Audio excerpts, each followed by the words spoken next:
యెహోవా అతనికి కనబడెను. అతడు కనులెత్తి చూసినప్పుడు ముగ్గురు మనుషులు అతని ఎదుట నిలబడి ఉండిరి. అతడు వారిని చూచి పరుగు పరుగున ఎదుర్కొని వచ్చి నేల మట్టుకు వంగి, ప్రభువా, నీ కటాక్షము నా మీద నున్న ఎడల ఏమంటా ఉన్నాడు? నీ దాసుని దయచేసి నీ దాసుని దాటిపోవద్దు ప్రభువా. ఎండవేళగా ఉన్నాడు, గుడారంలో ఉన్నాడు, ప్రభు ప్రత్యక్షమైనాడు, ప్రభు కనబడతా వచ్చినాడు. ఆ ఎండవేళ నుంచి బయటికి వచ్చినాడు, ఆ గుడారంలో నుంచి బయటికి వచ్చినాడు. బయటికి రాగానే ఎవరు కనపడినారు? ముగ్గురు వ్యక్తులు కనపడతా వచ్చినారు.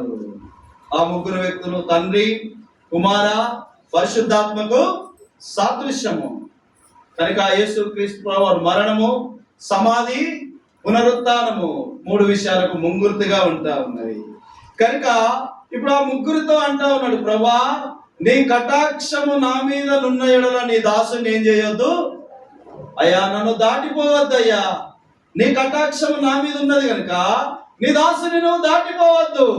ఒక అడుగు కూడా ముందుకెయ్యొద్దు. ఒక అడుగు కూడా నువ్వు ముందుకు వెళ్ళడానికి ఏమాత్రము కూడా ఆలస్యం, ఏమాత్రము కూడా నీవు ముందుకు సాగవద్దు. ఇప్పుడు చదవండి. నేను కొంచెం నీళ్లు తెప్పించి దయచేసి కాళ్ళు కడుక్కొని చెట్టు కింద అలసట తెచ్చుకుని కొంచెం ఆహారం తెచ్చేదను, తర్వాత మీరు వెళ్ళవచ్చును. ఇందు నిమిత్తమే కదా. ఎందుకు వచ్చినారంట? ఇందు నిమిత్తమే కదా నీ దాసుని యొద్దకు మీరు వచ్చినారు. చదవక. వారు నువ్వు చెప్పినట్లు చేయమనను. శారా యొద్దకు వెళ్ళి త్వరగా వెళ్ళి త్వరపడి 3 మానికల మెత్తని పిండి తెచ్చి రొట్టెలు చేయమని చెప్పాను. అబ్రహాము పశువుల మందకు ఒక పరిగెత్తుకొని ఒక మంచి లేగదూడిని తెచ్చి పనివారికి అప్పగించెను, త్వరగా సిద్ధపరచెను. తర్వాత అతడు తెచ్చి వారి ఎదుట పెట్టి వారు భోజనము చేయుచుండగా ఎక్కడ నిలబడ్డాడంట? వారు భోజనము చేయుచుండగా వారి యొద్ద చెట్టు కింద నిలిచెను. తన యొద్దకు వచ్చిన వారిని ఆ ముగ్గురిని కూడా అబ్రహాము ఆకలితో ఏ మాత్రము పంపివేయట అబ్రహాముకి ఇష్టం లేదు. ఏ మాత్రం ఖాళీ కడుపుతో వారిని పంపించడం అబ్రహాముకి ఇష్టం లేదు. ఏ మాత్రం ఊరికే వారిని పంపించడం అబ్రహాముకి ఇష్టం లేదు. ఆతిథ్యం చేసే విషయంలో అబ్రహాము అగ్రగణ్యుడిగా కనపడతా ఉన్నాడు. ఆతిథ్యం చేసే విషయంలో అబ్రహాము శ్రేష్టమైనది ఇస్తా ఉన్నాడు. ఆతిథ్యం చేసే విషయంలో అబ్రహాము ముందుంటూ ఉన్నాడు. ఆతిథ్యం చేసే విషయంలో అబ్రహాము పరిగెత్తుకొని పోతా ఉన్నాడు. ఆతిథ్యం చేసే విషయంలో శారా, అబ్రహాములు ఎంతో ప్రాముఖ్యంగా ఉంటా ఉన్నారు. కనుక ప్రభువా, నీ కటాక్షము నా మీద నున్న ఎడల నీ దాసుని. అప్పుడు వారు ఆతిథ్యం చేసుకొని అబ్రహాముని ఏమన్నారంటే, నీ భార్య అయిన శారా ఎక్కడున్నది అంటే, ఆమె గుడారము లోపల ఉన్నది. అప్పుడు అంటూ వచ్చినాడు, కిందటికి ఈ కాలమున నీ యొద్దకు నేను మరలా తిరిగి వచ్చేదను. అప్పుడు శారా ఒడిలో ఎవరుండునంట? వాళ్ళు చేసిన ఆతిథ్యము వారి కుటుంబానికి ఏం తీసుకొచ్చింది? ఆశీర్వాదము తీసుకొచ్చింది. వారు చేసిన ఆతిథ్యము వారికి మేలు కలుగజేసింది. వారు చేసిన ఆతిథ్యము వారికి కృపను పొందేటట్టు చేసింది. వారు చేసిన ఆతిథ్యము వారికి క్షేమాన్ని కలుగజేసేటట్టు చేసింది. వారు చేసిన ఆతిథ్యము వారికి సంపూర్ణమైన క్షేమసిద్ధిని తీసుకొస్తా వచ్చింది. మనం చేస్తామా అటువంటి ఆతిథ్యము? మనం చేస్తామా? ఇందాకనే చెప్పినా కదా వాళ్ళు ఏం చేసేది. కనుక ప్రేమైన వాళ్ళ ఆతిథ్యము ఆశీర్వాదాన్ని తీసుకొస్తుంది. మనం అనేక సార్లు మన ఆశీర్వాదాన్ని ఏడబోగొట్టుకుంటామంటే ఆతిథ్యం చేసే దగ్గర పోగొట్టుకుంటాం. అందుకే మా సంఘంలో, నేను ఏ సంఘంలోనైనా సరే నేను ఒకటే చెప్తాను, పరిశుద్ధులు వస్తారు, ప్రభు పిల్లలు వస్తారు, సార్వత్రిక సంఘం వస్తుంది, ఆయన శ్వాసం వస్తుంది. కాబట్టి ఆయన పిల్లలకు ఆతిథ్యము చేసే విషయంలో బహు శ్రేష్టమైనది పెట్టాలి. ఏం పెట్టాలా? బహు శ్రేష్టమైనది పెట్టాలా అంటుండే. డబ్బులు లేవు బ్రదర్, కొన్నే ఉన్నాయి బ్రదర్. నాకెంత బాధ అనిపించేదంటే ప్రభు పిల్లలకు పెట్టే విషయంలో డబ్బులు లేవనడము తప్పు. నువ్వు ప్రభు పిల్లలకు పెడతా ఉన్నావంటే అది నీకు మేలే. పరిశుద్ధుల పాదాలు మందిరపు గుమ్మమును తాకినాయంటే అవి ఆశీర్వాదమే. ఏలియా పాదాలు ఆ యొక్క సారేపాతు విధవరాలు ఇంటికి వచ్చినాయని అంటే ఆమె పిండి పిసుకు తొట్టి అయిపోలేదు, ఆ నూనెలో బుడ్డి కూడా అయిపోలేదు. ఒక్క అప్పం చేసింది, జీవిత కాలం అంతా నూనె అయిపోయిందా? అయిపోలేదా? అయిపోలేదు కదా. మన బుడ్డిలో నూనె అయిపోతుందా? అయిపోతలేదు. గట్టే చెప్పండి, అయిపోతుంది కదా. మరి వాళ్ళ దాంట్లో ఎందుకు అయిపోలేదు, మన దాంట్లో ఎందుకు అయిపోతుంది?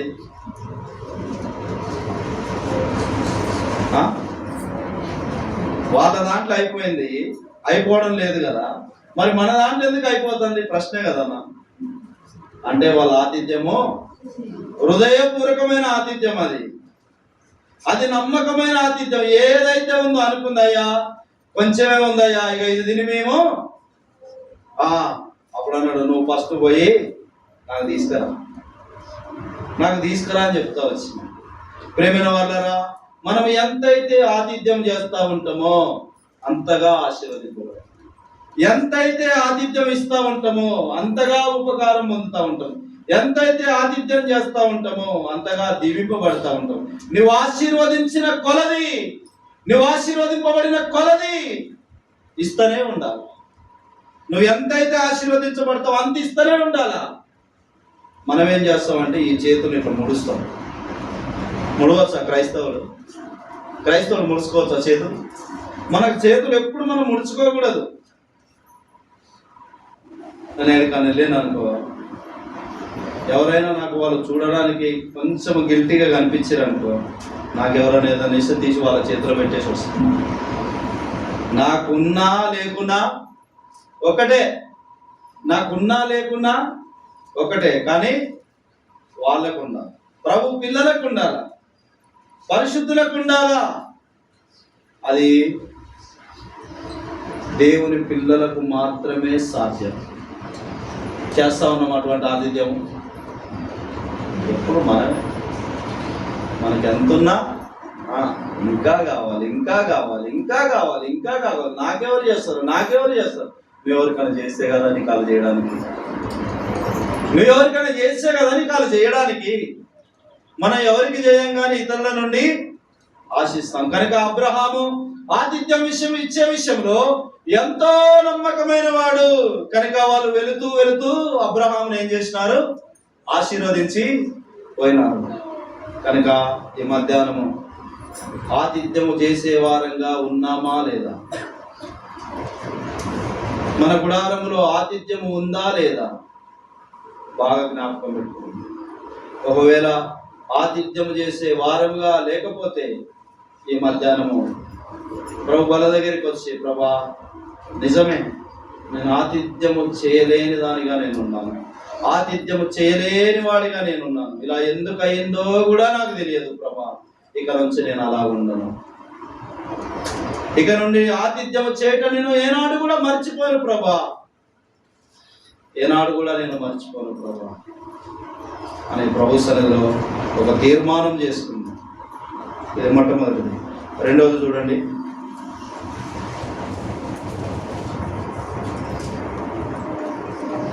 ఆదికాండము 19వ అధ్యాయము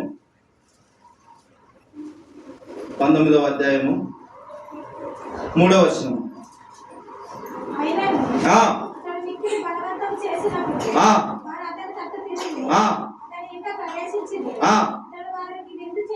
అతడు వారికి ఏమి చేసి? విందు చేసి పొంగని రొట్టెలు కాల్చగా భోజనము చేసి. ఎక్కడ చేస్తా ఉన్నారు భోజనము? ఎక్కడ? సొదొమ గొమోరాలో ఎవరున్నారు? లోతున్నాడు. ఇదే దేవదూతలు లోతు దగ్గరికి వెళ్ళినారు. అక్కడ లోతు ఒక్కడే ఆతిథ్యం చేస్తా ఉన్నాడు, కానీ లోతు భార్య ఏం చేస్తా ఉంది? ఏం కూడా ముట్టుకోలేదు. లోతు భార్య వారికి ఆతిథ్యము చేయడమే మర్చిపోయింది. వారు వచ్చారన్న సంగతే మర్చిపోయింది. ఏమన్నా చేసుకో అయ్యా, నువ్వు ఏమన్నా చేసుకో, వాళ్ళకి నేను మాత్రం ఇంత పని కూడా ముట్టుకోను. కనుక లోతు సొదొమ గొమొరలో ఉన్నాడు. ఆ సొదొమ గొమొరలోకి ఆ ముగ్గురు మనుషులు వచ్చినారు. ఆ ముగ్గురు మనుషులు వచ్చింది ఎందుకంటే సొదొమ గొమొరని చూడడానికి వచ్చినారు. వారి స్థితి ఎలాగుందో చూడడానికి వచ్చినారు.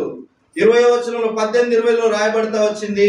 మరియు యెహోవా సొదొమ గొమొరలను గురించిన మొర గొప్పది గనుకను వాటి పాపము బహు భారమైనది గనుకను. కనుక ఇప్పుడు సొదొమ గొమొరలోకి వెళ్ళినారు. అక్కడ లోతు వారికి విందు చేసినాడు. విందు చేసిన కాలమున ఆ సొదొమ గొమొరలో ఉన్న ప్రజానికం ఎటువంటిదంటే బహు భయంకరమైన ప్రజానికము. ఆ ముగ్గురు మనుషులను ఎవరైతే వచ్చినారో ఆ ముగ్గురు మనుషులను చెరిపివేయాలని లోతు యొక్క ఇంటి చుట్టూ కూడా మొత్తము గుమ్ముగూడినారు. ఇప్పుడు లోతు అంటా వచ్చినాడు, అయ్యలారా అయ్యలారా, ఇంత పాతకము కట్టుకోకండి అయ్యలారా. మీకు అవసరమైతే నా కుమార్తెలు ఉన్నారు, వారిని మీకు ఇస్తాను, కానీ నా యొద్దకు వచ్చిన వారిని మీరు ముట్టుకోవద్దని బతిలాడుతా ఉన్నాడు. ఆ తలుపు దగ్గర నుండి బతిలాడుతా ఉన్నారు, తలుపు కొడతా ఉన్నారు. లోపలికి దొమ్మిగా దోచుకొని రావాలనుకున్నారు. అప్పుడు ఆ దూతలు ఆ మనుషులు లోతును పట్టుకొని బయటికి తీసుకొని వస్తా వచ్చినారు. ఎప్పుడైతే ఆ యొక్క లోతును బయటికి తీసుకొని వస్తా వచ్చినారో వాళ్ళు చెప్తా వచ్చినారు, అయ్యా దీన్ని మేము పాడు చేయబోతా ఉన్నాము, దీన్ని నశింపజేయబోతా ఉన్నాము, దేవుని యొక్క ఉగ్రత దీని మీదకి వస్తా ఉన్నది కనుక నీవు నీ కుటుంబం, నీ అల్లులు, నీ భార్యని మొత్తం లేచి ఏం చేయండి, ఈ దేశాన్ని విడిచి పారిపోండి. అప్పుడు లోతు తన అల్లుల దగ్గరికి వచ్చి చెప్పినాడు, అయ్యా పారిపోదామంటే లోతు అల్లుల దృష్టికి ఎగతాళిగా కనపడతా వచ్చినాడు. ఎప్పుడైతే లోతును తీసుకొని బయటకు వచ్చినారో ఇప్పుడు లోతును బయటికి పంపించేసినారు.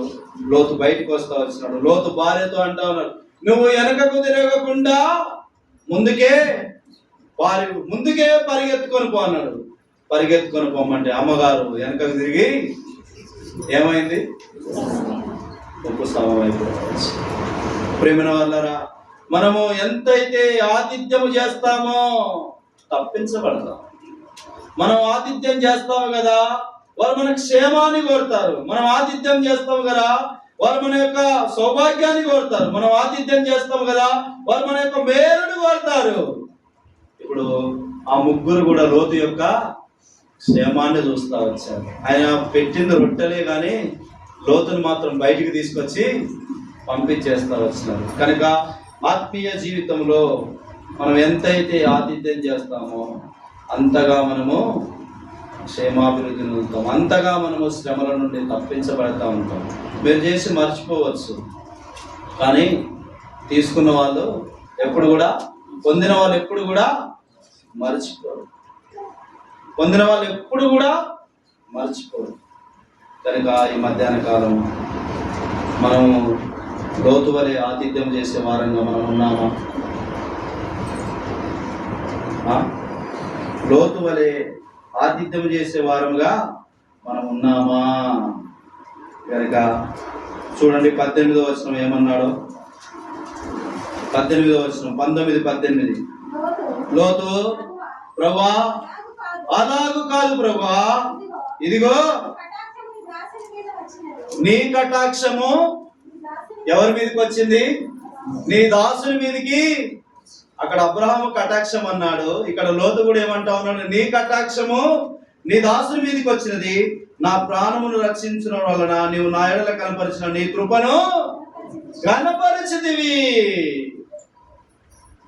చూసారా? అబ్రహాం మీదకి కటాక్షం వచ్చింది, లోతు మీదకి కూడా కటాక్షము వచ్చింది. నేను ఆ పర్వతమునకు తప్పించుకొని పోలేను, ఈ కీడు నాకు సంభవించి చచ్చిపోదునేమో, ఇదిగో పారిపోటకు ఈ ఊరు సమీపంలో ఉన్నది, అది చిన్నది, నన్ను అక్కడికి తప్పించుకొని పోనేమో. ఎవరు తప్పించారు? దేవుడే తప్పించినాడు. కనుక మన జీవితంలో వారి యొక్క ప్రార్థన అనేది మనల్ని తప్పిస్తూ ఉంటుంది. కనుక గుర్తుపెట్టుకోండి, ప్రభు సన్నిధిలో ఉన్నాం, ఆతిథ్యం చేసే వారంగా ఉన్నామా లేదా? అబ్రహాం ఆతిథ్యం చేసినాడు, దేవదూతలు ఆశీర్వదించినాడు. లోతు ఆతిథ్యం చేసినాడు, దేవుడు బయటికి తీసుకొచ్చి పడవేసినాడు, మరణమును తప్పించినాడు. ఇప్పుడు మనం ఆతిథ్యం చేస్తా ఉన్నామా లేదా? చెప్పండి చెప్పండి. ఉన్నదా మన దగ్గర ఆతిథ్యము? ఉన్నదా? మత్తయి సువార్త చూడండి, 25వ అధ్యాయము. మత్తయి సువార్త 25వ అధ్యాయము. మత్తయి సువార్త 25వ అధ్యాయం 31 నుంచి చదవండి.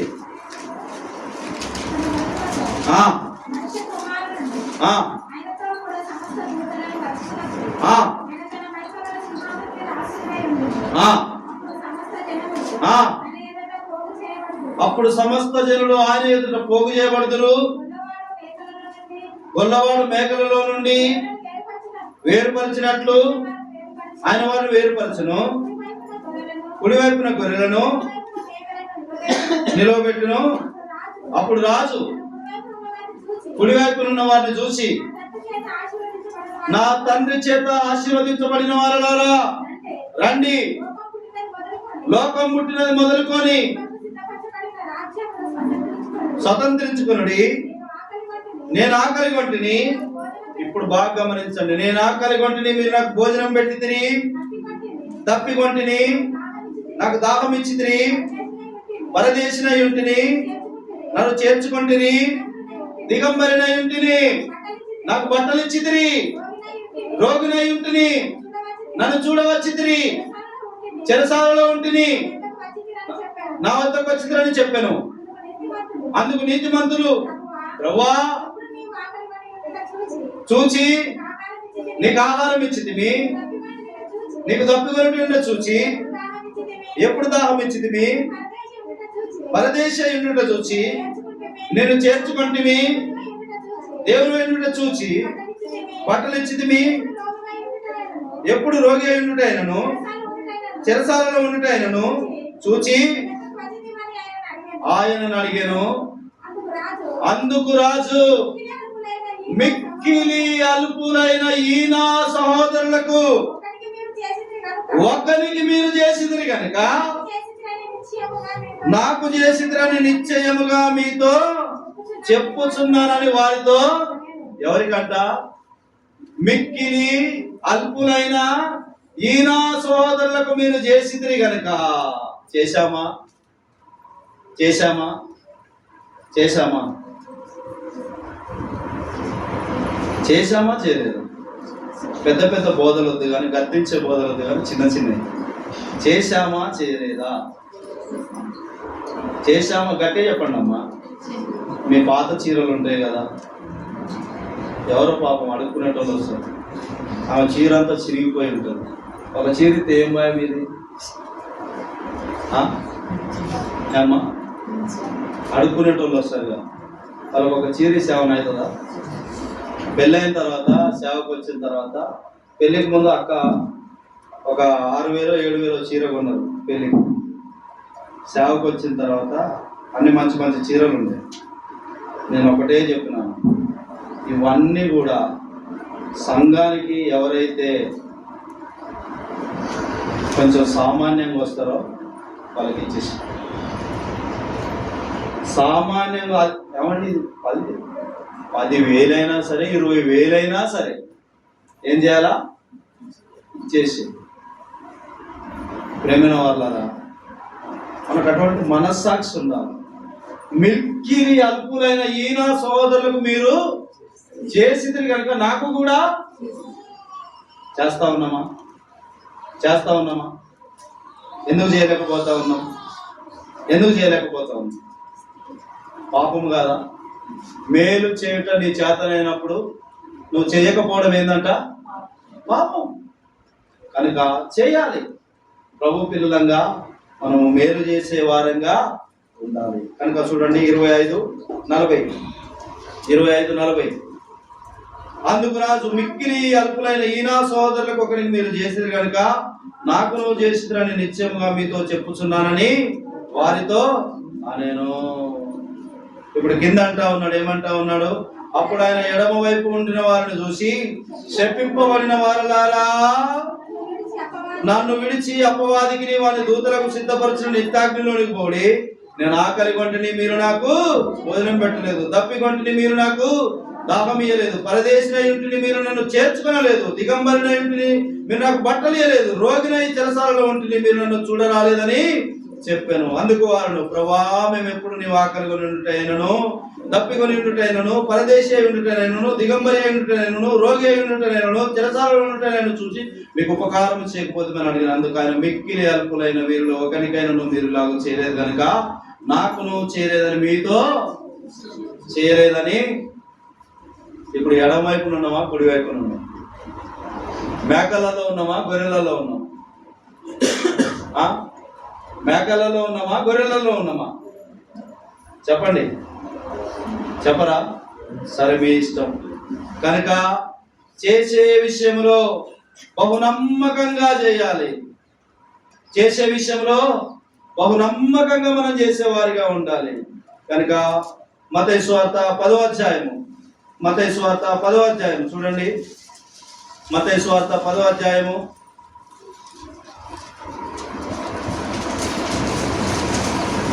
40 నుంచి.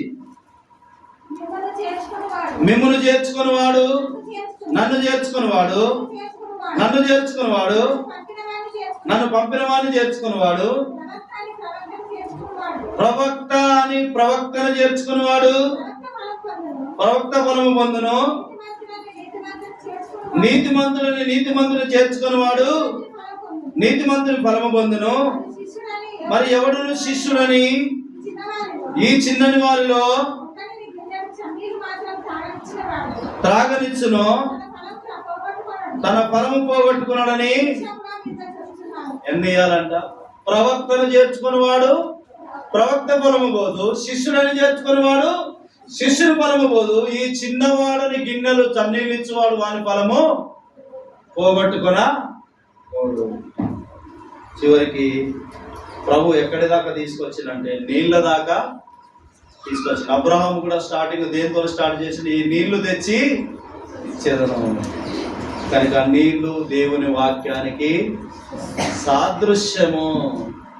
కనుక ఈ మధ్యాహ్న కాల సమయంలో ప్రభు మాట్లాడుతూ ఉన్నాడు, ప్రభు అడుగుతా ఉన్నాడు, నీవు ప్రభు యొక్క భోజనము దగ్గరికి, ప్రభు యొక్క బల్లె దగ్గరికి, ప్రభు ఇచ్చిన ఆతిథ్యానికి, ఆయన రక్తము, ఆయన శరీరము నీ కొరకు నా కొరకు దేవుని సంఘములో, సార్వత్రిక సంఘములో ఇప్పుడు ప్రభు యొక్క పెళ్లి విందుకు నువ్వు వస్తా ఉన్నావు.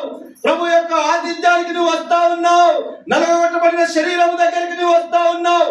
చిందింపబడిన రక్తము దగ్గరికి నువ్వు వస్తా ఉన్నావు. ఆయన శరీరము నీకు ఆతిథ్యముగా ఇచ్చాడు, ఆయన రక్తాన్ని నీకు ఆతిథ్యముగా ఇచ్చాడు. ప్రభు బలలో పాలు పంపులు పొందుతున్నాడు. ఎడమ వైపు ఉన్నావా, కుడి వైపు ఉన్నావా? నీ దగ్గర ఆతిథ్యం ఉందా లేదా?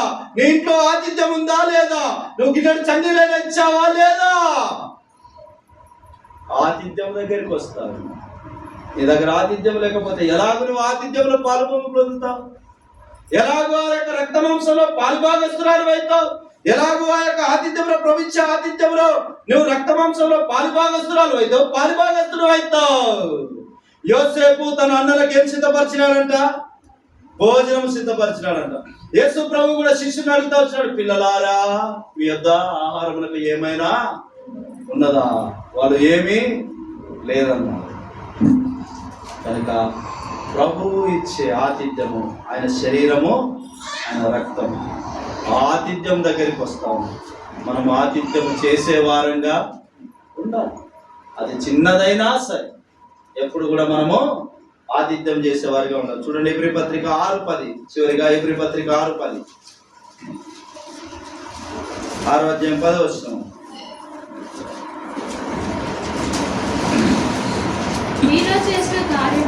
మీరు చేసిన కార్యమును మీరు పరిశుద్ధులకు ఉపచారం చేసి ఉపచారం చేయుచుండుట చేత ఇంకను ఉపచారము చేయుచుండుట చేత తన నామమును బట్టి చూపిన ప్రేమను మరచుటకు దేవుడు అన్యాయస్తుడు కాదు. బాగా గుర్తు పెట్టుకోండి. తన నామమును బట్టి చూపిన ప్రేమను మరచుటకు దేవుడు ఏనాడు కూడా అన్యాయస్తుడు కానే కాదు. ఒక సహోదరి ఉంది, ఆమెకు 8 మంది సంతానము. ఒక దినాన ఇలాగూ మందిరంలో సాక్ష్యం చెప్తా ఉంది. ఏమని సాక్ష్యం చెప్తా ఉంది తెలుసా? నా ఇంట్లో నాకు ఏమీ లేకపోయినా, నాకు ఏదైనా కలిగినా, కరువు పేదరికము, కరువు కాలము, కరువు కష్టకాలము, 8 మంది పిల్లల్ని పెట్టుకొని వారు ఆకలి కొరకు ఎదురు చూస్తా ఉంటే వంట చేసింది. వంట చేసిన తర్వాత ఎవరి కొరకు ఎదురు చూస్తా ఉంది తెలుసా? దేవుని సేవకుడు ఫస్ట్ తినాల బిడ్డ, ఆ తర్వాతనే మీరు తినాలి. సేవకుడు రావాలా, ఏ టైంకైనా రాని, సేవకుడు వచ్చేదాకా వెయిట్ చేయాలా, ఆ వండింది సేవకునికి పెట్టాలా. ఆయన తినిపోయిన తర్వాత మాడి చెక్కలున్నా, మాడిపోయిన అన్నం ఉన్నా అది మనం తినాలి. ఆ అక్క చెప్తా వచ్చింది, నా 8 మంది బిడ్డలకు ఏనాడు కూడా ₹1 కట్నం ఇచ్చి నేను పెళ్లి చేసినట్టు నాకు గుర్తు లేదు. ఆయన అన్యాయస్తుడా? దేవుడు అన్యాయస్తుడా? తన నామాన్ని బట్టి చూపిన ప్రేమను మరచుటకు దేవుడు అన్యాయస్తుడు కాదు. బాగా గుర్తు పెట్టుకో. 8 మందికి ₹1 కట్నం ఇవ్వకుండా పెళ్లి చేసింది. ₹1 కట్నం ఇవ్వకుండా 8 మందికి పెళ్లి చేసింది. ఇప్పుడు చెప్పు, దేవుడు అన్యాయస్తుడా? దేవుడు అన్యాయస్తుడా? మనం అన్యాయస్తులంగా జీవిస్తా ఉన్నామా? అది సేవకుడైనా, సంఘ పెద్దలైనా, విశ్వాసులైనా, పరిచారకులైనా, సండే స్కూల్ టీచర్లైనా, ఎవరైనా సరే ఏం చేయాలా? తన నామాన్ని బట్టి మనం ఏం చేయాలా? ఆతిథ్యము చేయాల్సిందే. ప్రభు బల్లలోనికి వస్తా ఉన్నాం, ఆయన ఇచ్చిన ఆతిథ్యం దగ్గరికి వస్తా ఉన్నాం. మర్చిపోయావేమో? మోకరించండి, ప్రార్థన చేసుకుంటాం.